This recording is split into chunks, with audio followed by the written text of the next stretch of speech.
सुरुवातीला बातमी मुंबईतून आहे। नालासोपारा मतदारसंघातून प्रदीप शर्मा यांच्या विरोधात अख्ख्या ठाकूर कुटुंबानेच म्हणजेच तिघा जणांनी उमेदवारी अर्ज भरलेत। त्यामुळे शर्मा यांच्याशी ठाकूर कुटुंबातला नेमका कोणता सदस्य टक्कर देणार आहे याबाबतचा सस्पेन्स अजून सुद्धा कायम आहे। नालासोपाऱ्यात शर्मांविरुद्ध 3 ठाकूरांचे अर्ज। शर्मा यांच्या विरोधात नेमकं लढणार कोण? क्षितिज, प्रवीणा की स्वतः हितेंद्र ठाकूर? वसई विरार पट्ट्यातली ठाकूर कुटुंबियांची सद्दी संपवण्यासाठी शिवसेनेनं यावेळी पहिल्यांदाच माजी एन्काउंटर स्पेशालिस्ट प्रदीप शर्मा यांना मैदानात उतरवलंय। शर्मा देखील आतापासूनच हितेंद्र ठाकूर यांचा पॉलिटिकल एन्काउंटर करण्याच्या इराद्यानं मैदानात उतरलेत। त्यामुळे प्रदीप शर्मा यांच्या विरोधात नेमकं कुणाला उतरवायचं याचा अंतिम निर्णय ठाकूर घेऊ शकलेले नाहीत। कदाचित म्हणूनच त्यांनी मुलगा क्षितिजच्या मतदारसंघात स्वतः पत्नी प्रवीणाचाही उमेदवारी अर्ज भरलाय। पण या तिघांपैकी प्रदीप शर्मा यांच्याशी नेमकं कोण लढणार याबाबतचा सस्पेन्स अजूनही कायम आहे। मुंबई पुलिस से थोड़ी गलती हो गई कि उन्होंने यहाँ ध्यान नहीं दिया। अगर वो ध्यान देते मुंबई पुलिस तो जिस तरह दाऊद को भगाया इनको भी भगाते थे। प्रदीप शर्मांच्या या आरोपांना ठाकूरांच्या समर्थकांनी देखील त्याच भाषेत प्रत्युत्तर दिलंय। शर्मा मुळात त्यांचं गाव सोडून इकडे आले, ते काय कोणाला सोडायला लावणार? कायद्याचा काही ठिकाणी दुरुपयोग केला, त्याबाबत सुद्धा त्यांना योग्य ती शिक्षा काही प्रमाणात भोगायला लागलेली आहे। त्यामुळे शर्माने अशा वल्गना करण्याचं कारण नाही। शर्मा कुठला जर गुंड असेल तर तो गुंडाला देईल। नालासोपाऱ्यात खरं तर ठाकूरांचे चिरंजीव क्षितिज हे विद्यमान आमदार आहेत। त्यामुळे तेच शर्मांच्या विरोधात लढतील अशी सर्वांची अपेक्षा होती। पण समोरचा तगडा उमेदवार बघता ठाकूर सध्या तरी कोणतीही रिस्क घेऊ इच्छित नसावेत। म्हणूनच त्यांनी पर्यायी व्यवस्था म्हणून नालासोपाऱ्यातून स्वतःसह पत्नीचाही उमेदवारी अर्ज भरून ठेवलाय। पण या तिघांपैकी एन्काउंटर फेमशी नेमकं कोण 2 हात करणार हे अर्ज मागे घेण्याच्या दिवशी म्हणजेच 7 तारखेला स्पष्ट होऊ शकेल। पण ही लढत नक्कीच रंगतदार होणार हे निश्चित। विजय देसाईसह bureau report, news 18 Lokmat, Nalasopara. बीडमधील क्षीरसागर काका पुतण्याची राजकीय लढाई आता थेट चारित्र्यावर येऊन ठेपली आहे। काकानं पुतण्याच्या चारित्र्यावर बोट ठेवताच पुतण्यानं थेट काका विरोधात फॉरेन्सिक पुरावा सादर करण्याचा गर्भित इशारा देऊन टाकला। बीडमधील क्षीरसागर काका पुतणे कसे परस्परांशी झुंजू लागलेत त्याविषयीचा रिपोर्ट बघूया।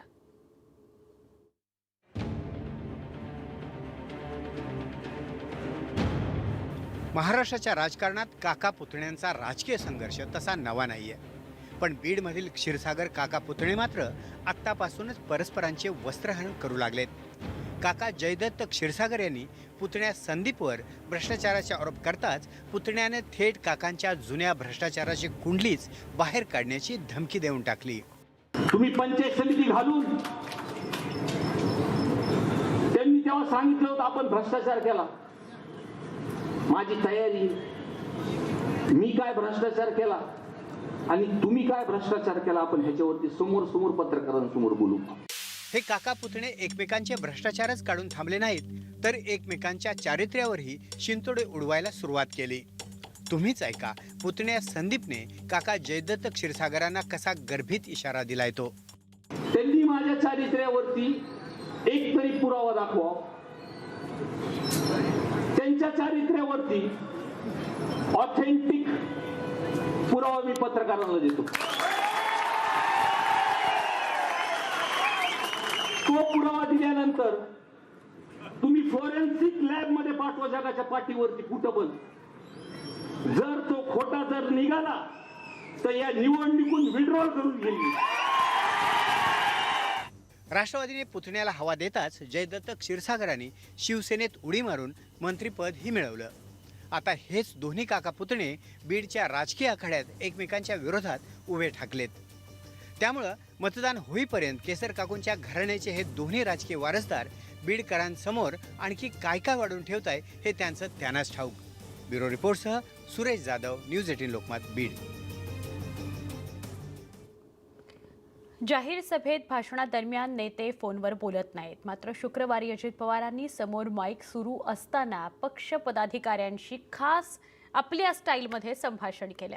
विशेष म्हणजे त्यांनी कार्यकर्त्याला माईक सुरूच ठेवण्याची सूचना केली। त्याला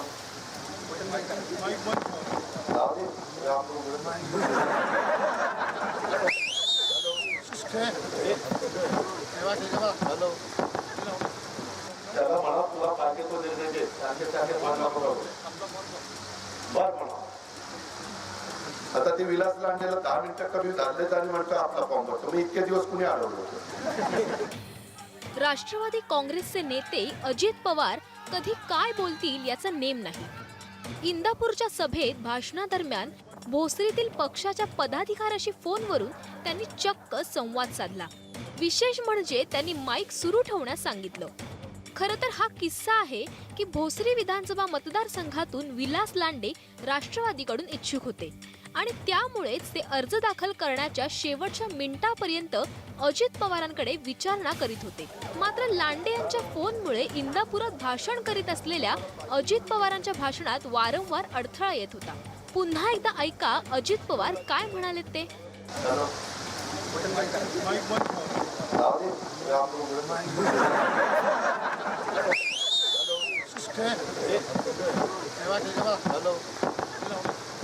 त्याला म्हणा तुला पाहिजे तो निर्णय त्याचे मानला बरोबर बर म्हणा.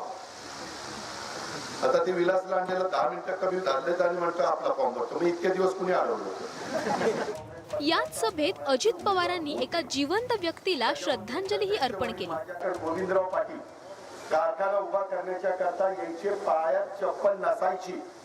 ते म्हणायचे दिलीपराव की अजित पवार ज्यावेळेस मी साखर बाहेर काढेन आदिनाथची त्याच वेळेस पायात चप्पल घालली. त्यांनी साखर बाहेर काढली. नंतर आज ते हयात नाही. मी त्यांना भावपूर्ण श्रद्धांजली अर्पण करतो. मात्र आपली चूक लक्षात आल्यावर त्यांनी लगेचच माफीही मागितली. गोविंद बापू आहेत, सॉरी गोविंद बापू आहेत, मी चुकून म्हणलो, मला माफ करा. पण गोविंद बापूंना मी त्यांना पुढच्या वाटचालीच्या करता शुभेच्छा देतो. त्यांना दीर्घायुष्य लाभावं. आपल्या बेधडक स्वभावासाठी अजित पवार ओळखले जातात. मात्र त्याची मोठी किंमतही त्यांना अनेकदा मोजावी लागली आहे. इंदापूरमधील त्यांच्या भाषणाची कार्यकर्त्यांमध्ये बरीच चर्चा रंगली आहे. मधुकर गलांडे, न्यूज 18 लोकमत, इंदापूर. मध्ये आपलं स्वागत. आपण पुढच्या काही बातम्यांकडे वळतोय, घडामोडींकडे वळतोय. पनवेल विधानसभा मतदारसंघात काय सुरू आहे बघा. निवडणुकीपूर्वीच शेतकरी कामगार पक्षाचं आव्हान तिकडे संपुष्टात आलेलं आहे. भाजप उमेदवार प्रशांत ठाकूर यांच्या विरोधात शेकापचे प्रीतम म्हात्रे हे तोडीसतोड उमेदवार मानले जात होते. मात्र त्यांनी ऐनवेळी माघार घेतले. त्यामुळे शेकापची चांगलीच कोंडी झाली आहे. पनवेल विधानसभेत शेकापला धक्का. शेकाप उमेदवाराची ऐनवेळी माघार. दबाव की मतभेदांमुळे काढता पाय. विधानसभा निवडणुकीला सामोरं जाण्यापूर्वीच पनवेलमध्ये शेतकरी कामगार पक्षाला जबर धक्का बसलाय. शेकापचे नेते जयम म्हात्रे यांचे पुत्र प्रीतम म्हात्रे यांनी ऐनवेळी निवडणुकीतून माघार घेतली आहे. त्यामुळे शेकाप कार्यकर्त्यांचा चांगलाच हिरमोड झालाय. पर्यायानं काँग्रेस महाआघाडीलाही हादरा बसलाय. 2005 नंतर आज 2019 जवळजवळ 15 वर्ष गेली. इथले स्थानिक आमदार आहेत, जवळजवळ 2 वेळा आमदार, त्याच्या आधी नगराध्यक्ष, यांनी काय काम केले पनवेलच्या जनतेपुढे. विकास हा एक फोकसवरती आमच्या राहिलेला आहे की लोकांना विकास कामं हवी आहेत आणि त्या विकास कामं देत असताना त्यामध्ये राजकीय विचारधारा या देशाच्यासाठी समर्पित असलेली असा पक्ष याचं हे संमिश्र आहे. भाजपच्या प्रशांत ठाकूर यांना तोडीस तोड म्हणून शेकापनं प्रीतम म्हात्रेंना उमेदवारी दिली. शेकाप हा काँग्रेस महाआघाडीचा घटक पक्ष असल्यानं दोन्ही काँग्रेसचं पाठबळ प्रीतम यांना मिळणार होतं. मात्र युद्धाला जाण्यापूर्वीच शेकापच्या शिलेदारानं शरणागती पत्करली. प्रीतम म्हात्रेंच्या माघारीला शेकापमधल्या अंतर्गत वाद कारणीभूत असल्याचं सांगितलं जात आहे. मात्र म्हात्रे हे राज्यातले बडे कंत्राटदार असून सरकारी कामांचं कंत्राटही त्यांच्या कंपनीकडे आहे. व्यावसायिक अपरिहार्यतेमुळे त्यांनी माघार तर घेतली नाही ना, की एखाद्या अदृश्य दबावातून त्यांनी निवडणुकीच्या रिंगणातून काढता पाय घेतला, अशी ही चर्चा कार्यकर्त्यांमध्ये रंगली आहे. रायगड जिल्ह्यातील भाजपची घोडदौड रोखण्यासाठी महाआघाडीनं शेकापला उरण, पेण, अलिबाग आणि पनवेल या 4 जागा दिल्या. मात्र निवडणुकीला सामोरं जाण्यापूर्वीच प्रीतम म्हात्रेंच्या माघारीनं शेकापला जोरदार धक्का बसलाय. मागील 5 वर्षामध्ये काँग्रेस, राष्ट्रवादी काँग्रेस आणि शेकापचं चांगलंच मनोमिलन झालंय. याचमुळं या विधानसभेच्या निवडणुकीमध्ये शेतकरी कामगार पक्षाच्या कार्यकर्त्यांमध्ये एक उत्साह आहे. मात्र मावळ लोकसभा मतदारसंघाच्या निवडणुकांच्या वेळी पनवेल विधानसभा मतदारसंघामध्ये जो भाजपला 50,000हून अधिकचा लीड मिळाला आहे, हा लीड शेकाप यावेळी तोडू शकतं का, हाच खरा प्रश्न आहे. व्हिडिओ जर्नलिस्ट अनिस बाबरसह विनय म्हात्रे, न्यूज 18 लोकमत, नवी मुंबई. स्वागत. मुंबईतल्या लोकल सेवेवरील ताण कमी करण्यासाठी मेट्रोचं जाळं उभारलं जात आहे. मेट्रोचं यशस्वीपणे संचालन करण्याकरता सरकारला कारशेड हवाय. आरेतूनच मेट्रोचं संचालन अधिक प्रभावीपणे होईल असा दावा केला जातोय.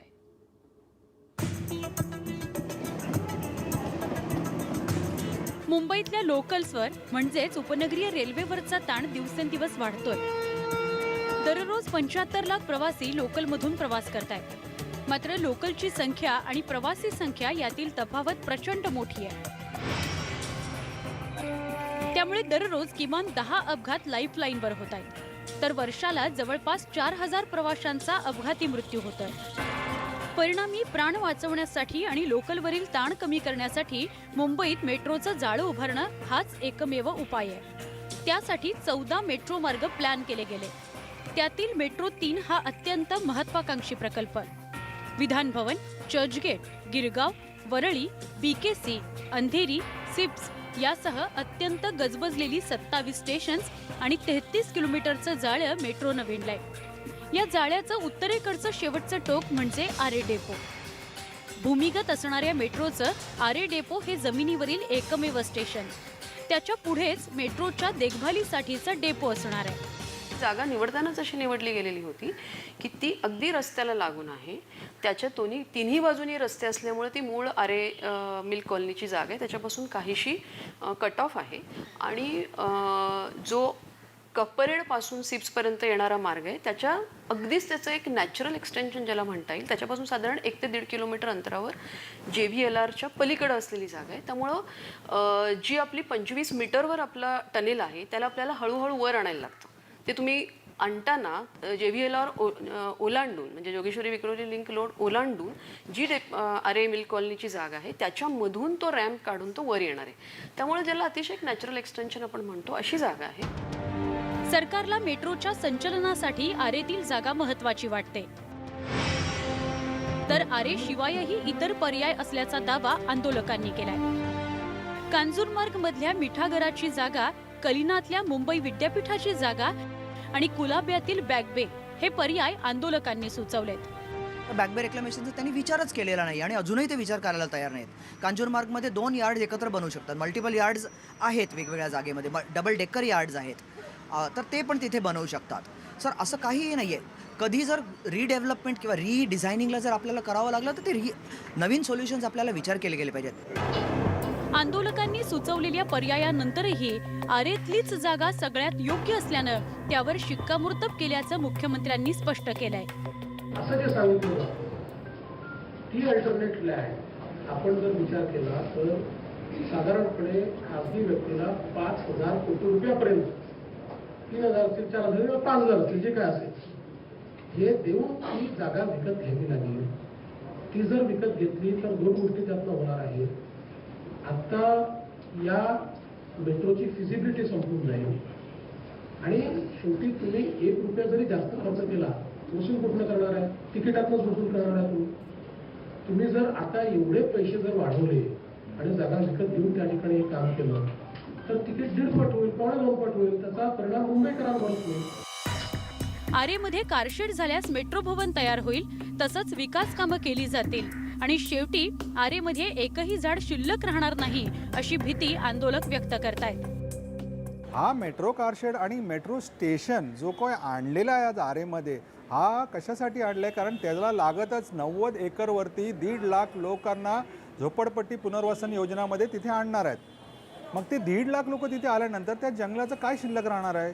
त्याशिवाय तुम्ही बघा 240 एकरवरती प्राणी संग्रहालय आहे, मेट्रो भवन आहे. मेट्रो भवनला ते कंट्रोल सेंटर म्हणतात. कसलं कंट्रोल सेंटर? 30 मजली बिल्डिंग आहे, कमर्शियल बिल्डिंग आहे. त्याच्यामध्ये विकलं जाणार आहेत, ऑफिसेस आहेत, कॅफेटेरिया आहे, ऑडिटोरियम्स आहेत, थिएटर, ॲम्फी थिएटर, जे काय तुम्ही बोलाल प्रॉपर BKC सारखं एक मॉडेल बिल्डिंग आहे तिथे, जे काही बिझनेससाठी लागणार. तो कंट्रोल सेंटर नाही आहे. त्याबरोबर RTO टेस्टिंग सेंटर म्हणजे गाड्यांचं प्रदूषण कमी आहे, जास्त आहे, फिटनेस किंवा टेस्टिंग करण्यासाठी ते गाड्या बाहेरून तिथे येणार. म्हणजे थोडक्यात पूर्ण आरेवरती हा हल्ला आहे. हा मेट्रो शेड नाही आहे, विषय नाही आहे. नियम आणि कायदे कितीही कठोर असले तरी सत्ताधारी त्यातून पळवाट काढतातच. त्यामुळे आधीच्या अनुभवांच्या आधारे आंदोलक आरेला प्रखरपणे विरोध करताना दिसत आहेत. स्वाती लोखंडे, न्यूज 18 लोकमत, मुंबई.